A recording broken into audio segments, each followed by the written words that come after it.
Monsieur Cazeneuve, nous retrouvons maintenant Christophe Onodibio, directeur adjoint de la rédaction du Point.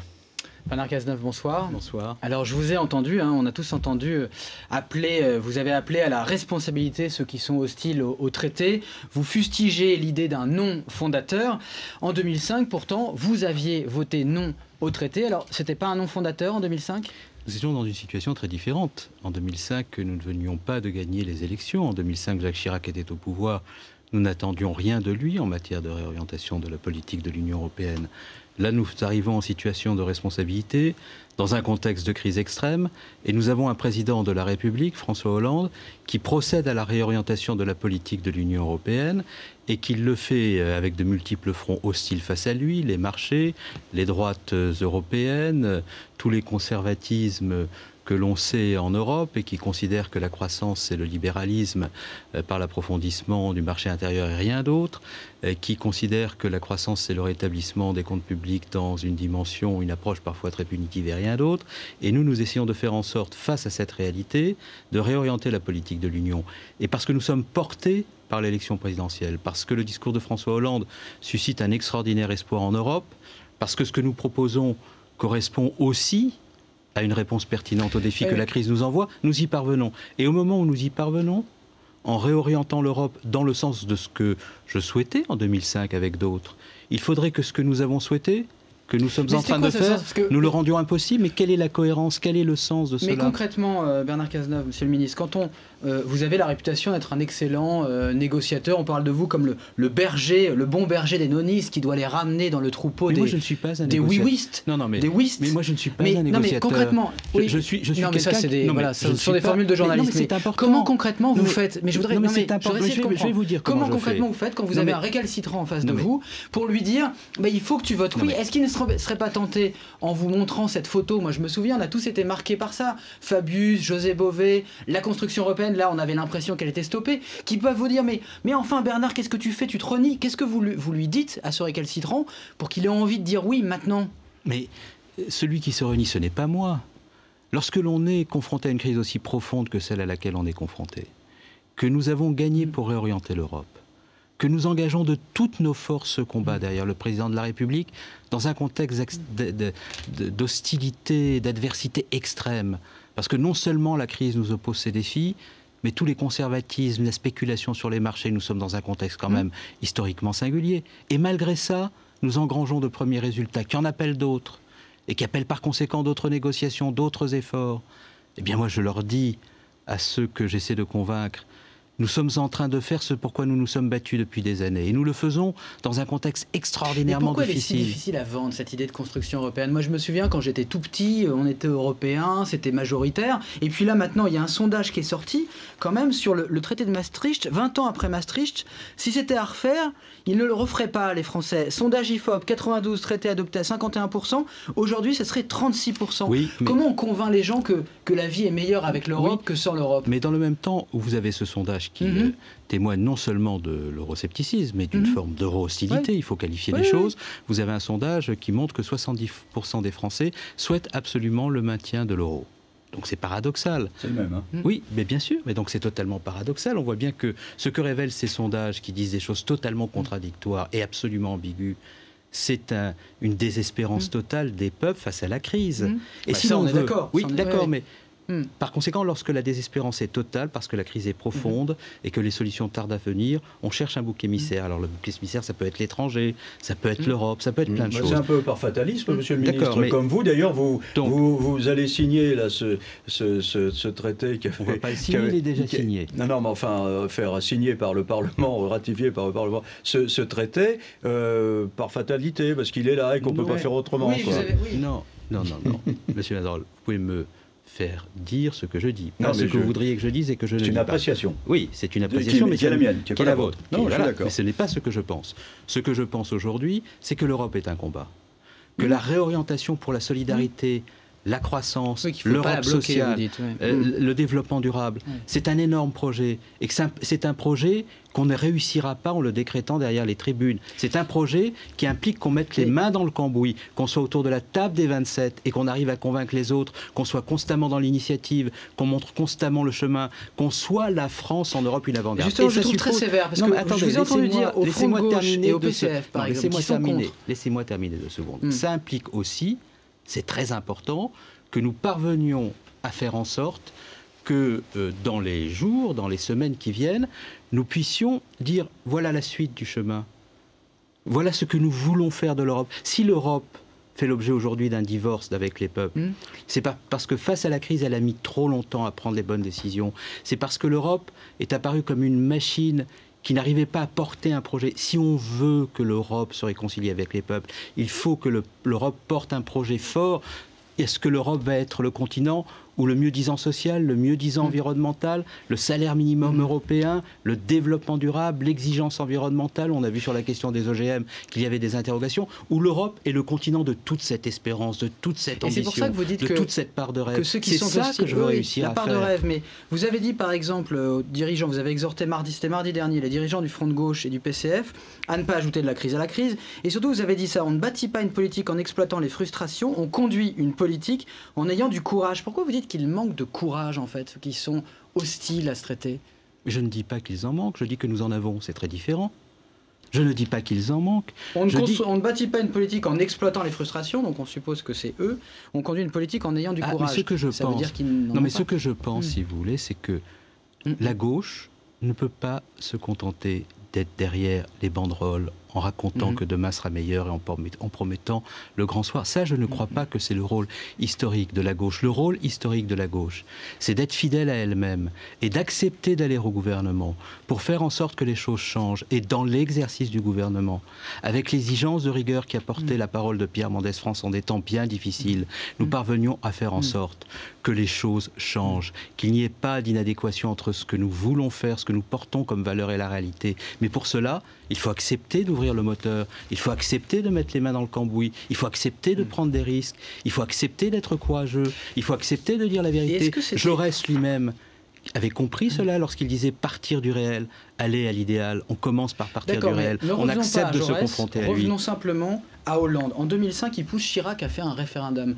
C'était pas courageux là de dire on va faire un référendum, ou est-ce que finalement François Hollande, qui a perdu ce référendum en 2005, est un peu vacciné, un peu, pardonnez-moi, mais la trouille d'un référendum? Mais là aussi, nous ne sommes pas du tout dans la même situation que 2005. D'abord, nous sortons d'une période électorale. Les Français se sont prononcés. Ils se sont prononcés massivement, ils ont voté en nombre, et ils ont voté en nombre sur la base d'un discours que nous leur avons tenu. Nous voulons changer l'Europe. Vous avez compris, et si nous parvenons à changer... On ne va pas revenir sur la conversation tout à l'heure, mais pour renégocier, ça veut dire que ce traité ne sera pas signé, et puis voilà. Mais monsieur Mazerolle, on ne va pas revenir là-dessus. Mais revenons-y, si vous voulez, ça ne me gêne pas. Ce sujet ne me gêne pas, ils doivent être traités devant l'opinion publique. Qu'est-ce que nous voulons faire? Nous voulons une autre Europe. Cette autre Europe est un combat. Elle est un combat dans un ensemble de contingences qui nous sont léguées, qui sont là devant nous comme autant de défis, comme autant d'obstacles à surmonter. Nous les affrontons. Et par ailleurs, nous souhaitons faire en sorte que, après cette étape, il y en ait d'autres. Et par conséquent, ce que nous devons faire, c'est rendre possible ce que nous voulons réaliser demain. C'est ça le défi que nous avons devant nous. Est-ce que vous me permettez simplement d'être concret pour qu'on... Pourquoi vous Non, mais de vous demander de réagir concrètement. Il y a une peur qui semble s'être installée, une sorte de peur vis-à-vis de l'Europe des Français. Certains exploitent cette peur. Je voudrais qu'on écoute Marine Le Pen dans son discours de cet après-midi à l'université d'été du FN, qui a beaucoup parlé d'Europe. Et je voudrais savoir, on répond quoi à ça? On écoute. La France n'a pas à prendre ses ordres auprès de commissaires européens qui ne dépendent pas du peuple, mais qui dépendent de quelqu'un quand même. Des lobbies, de la finance, du grand patronat, des banques, de ce fascisme doré qui voudrait tout contrôler jusqu'à nos propres vies. Ce traité budgétaire est une calamité antidémocratique. D'autres pourraient choisir pour nous, décider comment utiliser l'argent de nos impôts et nous imposeraient le corset stupide qu'on a déjà mis de force, pour rien et surtout pour le pire, à la Grèce, l'Espagne, le Portugal et l'Irlande. Alors elle parle de corset, d'un fascisme doré, qui serait le fascisme des banques, des marchés, soutenu par Bruxelles. Qu'est-ce qu'on répond à ça? Oui, mais Madame Le Pen, derrière la tribune, dit des choses qui ne correspondent pas du tout à la réalité de ce qu'est l'Europe. Elle dit les règles qui vont nous être imposées, là, sont des règles qui ne sont pas démocratiques. Mais une grande partie des règles qui sont dans le traité sont des règles qui ont fait l'objet d'une adoption démocratique par le Parlement dans le cadre de ce qu'on a appelé le six-pack. Il n'y a pas une commission qui décide tout seul, ça n'existait pas, ce n'est pas le droit de l'Union européenne. L'Europe, c'est un dispositif où vous avez la Commission, le Conseil européen et le Parlement européen dans le cadre de ce qu'on appelle le trilogue qui légifère ensemble. Mais il faut faire quoi? Plus de pédagogie? Parce que vous savez que les perceptions, il y a les faits et il y a la perception. Non, mais si vous voulez, la difficulté du sujet européen, c'est que vous pouvez raconter n'importe quel bobard qui parle aux instincts des peuples derrière des tribunes, ça porte plus que quand vous expliquez la complexité des choses. Et moi, j'estime que le rôle d'un responsable politique, c'est d'accepter et au contraire de s'y livrer totalement, de rendre compte de la complexité des choses. Dire aujourd'hui qu'il y a la Commission qui serait une espèce d'oligarchie dorée, qui déciderait de tout, dans une Europe qui ne serait absolument pas démocratique, est faux. Ça ne veut pas dire qu'on ne peut pas rendre l'Europe plus démocratique. Par exemple, moi je suis très favorable à ce que dans le cadre des élections européennes de 2014, il y ait des listes européennes, et que ces listes européennes soit dirigé par un candidat qui sera le candidat de la majorité à la Commission, puisque le Parlement élira le président de la Commission pour qu'il y ait une transcription démocratique forte de ce qu'est le fonctionnement de l'Europe. Mais on ne peut pas raconter n'importe quoi. Ce qu'elle vient de dire, Madame Le Pen, à la tribune de sa réunion publique, est tout simplement faux. Ça ne correspond pas à la réalité du fonctionnement et du droit européen. En juin dernier, François Hollande a rencontré Recep Erdogan, Premier ministre de la Turquie. Ils ont eu un entretien. En fait, on ne connaît pas vraiment la position de François Hollande sur l'entrée de la Turquie dans l'Union européenne. Est-ce qu'il est pour ou est-ce qu'il est contre? D'abord, nous souhaitons des relations avec la Turquie normalisées. Nous ne souhaitons pas que la Turquie soit un sujet qui soit utilisé comme d'autres à des fins politiques. Mais est-ce qu'il est pour ou contre? Parce qu'on savait que Chirac était pour, Nicolas Sarkozy était contre, et Hollande, en fait, on ne sait pas trop. Nous souhaitons la normalisation des relations avec la Turquie. Ensuite, pour répondre à cette question, il faut que, dans le cadre de l'ouverture des chapitres de négociation, la Turquie remplisse les conditions qu'on est en droit d'exiger d'elle, en termes de respect d'un certain nombre de comportements, de valeurs auxquelles nous tenons. C'est tout l'objet du dialogue qui doit se nouer. Dire aujourd'hui que nous sommes favorables à l'entrée de la Turquie sans condition, c'est affaibli. Non, mais ça, bien sûr. Nous sommes dans un processus. Non, mais on a plutôt... Est-ce qu'on est favorable à l'issue du processus? Si les conditions sont remplies, est-ce qu'on souhaite que la Turquie, finalement, est-ce que c'est un vœu que la Turquie adhère à l'Union européenne en remplissant naturellement les conditions prévues? Mais tout cela dépendra des conditions dans lesquelles la Turquie... Non, on vous demande une prise de position politique. Est-ce que vous êtes pour ou contre l'adhésion de la Turquie? Vous me demandez une prise de position politique, mais moi je vous dis quelle est la politique de la France. La politique de la France, ça ne consiste pas à dire maintenant si oui ou non la Turquie doit rentrer dans l'Union européenne, parce que l'entrée de la Turquie dans l'Union européenne dépend de la capacité dans laquelle sera ce pays de se conformer à un certain nombre de principes. Si elle s'y conforme, nous verrons. Elle ira. Parce qu'il y a une décision européenne qui a été prise à la fin des années 90, si je me souviens bien, qui disait que la Turquie doit adhérer, qu'il y a un souhait de voir la Turquie adhérer, effectivement, en respectant un certain nombre de conditions. Oui. Mais le souhait de voir la Turquie adhérer a été formulé. Oui, mais je vous rappelle, Monsieur Mazerolle, que quand on élargit l'Union européenne, il y a ce qu'on appelle un cadre de négociation. Ce cadre de négociation dépend de la capacité du pays à se conformer à toutes les étapes. Je constate par exemple qu'au moment où la présidence chypriote vient d'entrer en fonction, la Turquie, à l'égard de cette présidence, un comportement qui n'est pas celui que nous souhaiterions voir prévaloir dans le cadre d'un fonctionnement normal de l'Union européenne. Donc nous l'intégrons comme un élément de réflexion, de discussion. Dernière question.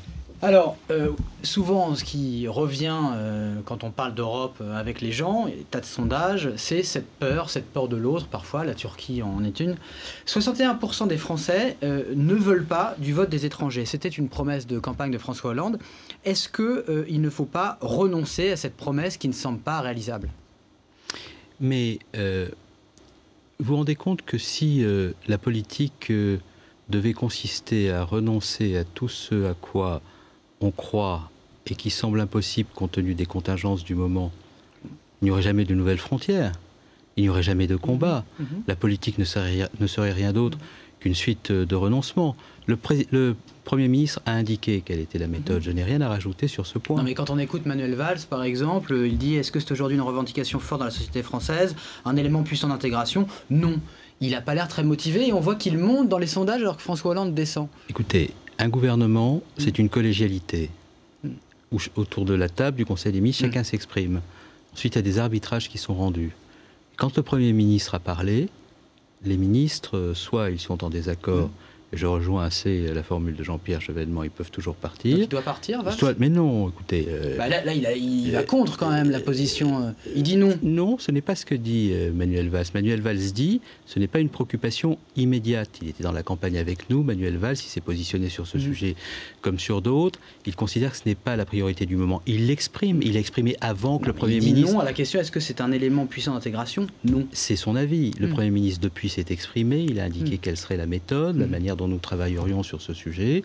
L'arbitrage a été rendu. Nous sommes, Manuel Valls et moi, dans un gouvernement et par conséquent, nous faisons en sorte, lui, moi, avec d'autres, que les choses se passent bien et fonctionnent normalement. Merci Christophe. Séquence suivante, on va parler des relations entre la France et l'Allemagne.